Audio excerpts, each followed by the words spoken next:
Karon adlaw sa Martes, sa ikasiyam nga semana sulod sa tuig. Sa kinatibuk-an, maayo baya ang pagpangutana? Apan ang pangutana nga gipangutana sa mga kadagkuan sa Hudiyo ngadto kang Hesus, dili matinud-anon. Dili sila buot magkat-on ni mosabot. Hinuon, buot nilang gamiton ang mga pulong ni Jesus batok kaniya aron makapasangil sila nga si Jesus buot mualsa batok sa mga Romanhon. Subo palandungon kay ang maong taktika gigamit lang gihapon hangtod karon. Sa kanunay diha sa pamalaod ug sa politika ug bisan diha sa atong mga relasyon, mangutana kita kay tuyo nato nga dakpon ang mga tawo diha sa ilang mga sayop o dili ba gamiton ang ilang mga pulong bato kanila inay katunon o sabdon sila. Sa atong pakighinabi sa uban, siguraduho nato nga ang atong mga pangutana nanukad sa matinud-anong pag-usisa sa ingon mutubo kita diha sa kahibalo ug sa pagsabot. Pamalandong. Sa akong pagpangutana, asa man ako nanukad? Matinud-anon ba ako sa akong pag-usisa? Pagbasa gikan sa basahon ni Tubet. Niadtong gabhiuna, naligo ako aron malinis ug natulog ako gawas sa among balay duol sa paril. Alimuot kadtong gabhiuna ug wala nako tabuni ang akong ulo. May mga sayaw nga didto sa paril tungod gayud nako apan wala ako mahibalo niini. Ang ilang mainit nga iti nahulog sa akong mata ug nakahimo og usa ka puti nga habol-habol nga mitabon sa akong mata.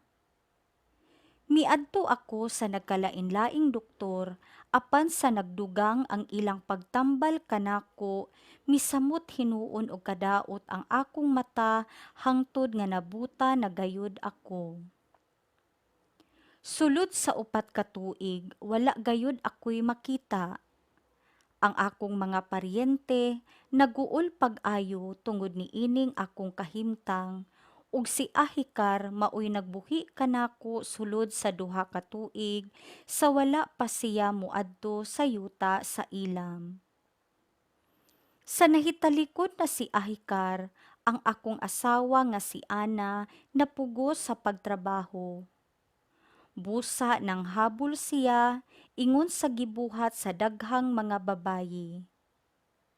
Ang mga tawo nga iyang gitrabahuan musuhol kaniya inighatag niya sa iyang hinabol.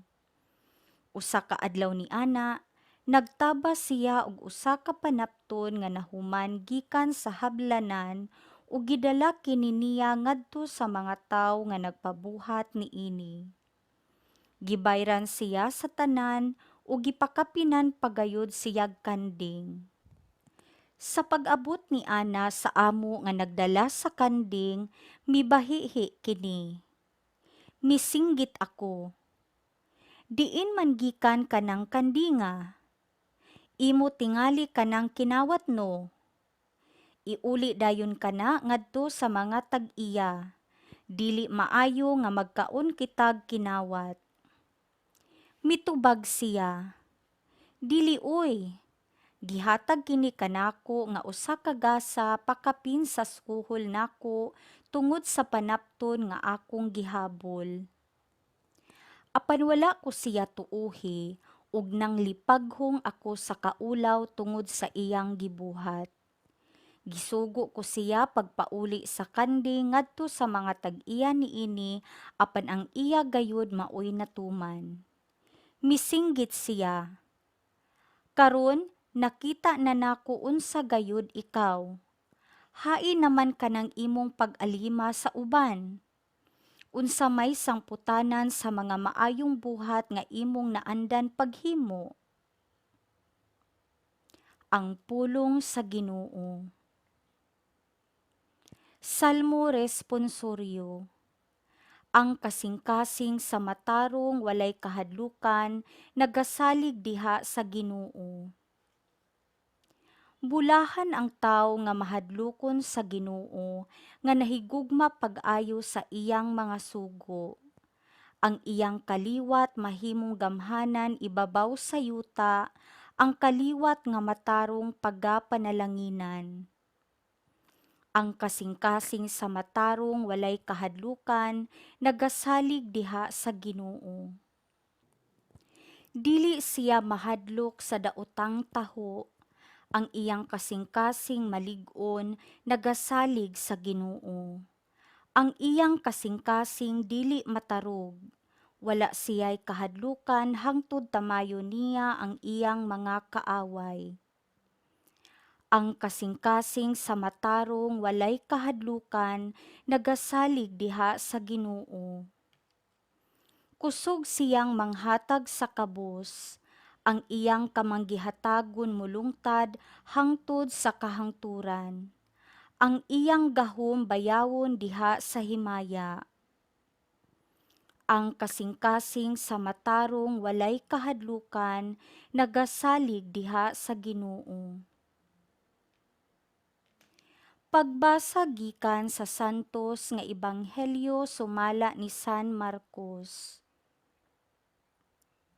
May pipila ka mga Pariseyo ug mga sakop sa pundok ni Herodes nga gipadala ngadto kang Hesus aron pagbitik kaniya pinaagig mga pangutana. Miduol sila kaniya og miingon, "Magtutudlo, nasayod kami nga ikaw mosulti gayud sa tinuod ug dili ka mahasol sa gihuna-huna sa mga tawo, kay dili ka man magsapayan sa kahimtang sa tawo. Nagtudlo ka sa matuod mahitungod sa pagbuot sa Dios alang sa tawo. Busa sultihi kami. Supak ba sa atong balaod ang pagbayad og buhis ngadto sa emperador sa Roma o dili ba?" Apan nakasabot si Jesus sa ilang tuyo paglaang kaniya, busa nangutana siya, "Nganong naninguha man kamo sa pagbitik kanako? Dad-i akog salapi kay akong tan-awon." Busa gidad-an siya nila og salapi ug nangutana si Jesus kanila, "Kinsa man kining nawong ug ngalan nga gikulit dinhi?" Mitubag sila, "Sa emperador." Miingon si Jesus, "Kun mao kana, ihatag ninyo ngadto sa emperador ang iya sa emperador ug ngadto sa Dios ang iya sa Dios." Ug nahibulong sila pag-ayo kaniya. Ang Ebanghelyo sa Ginoo.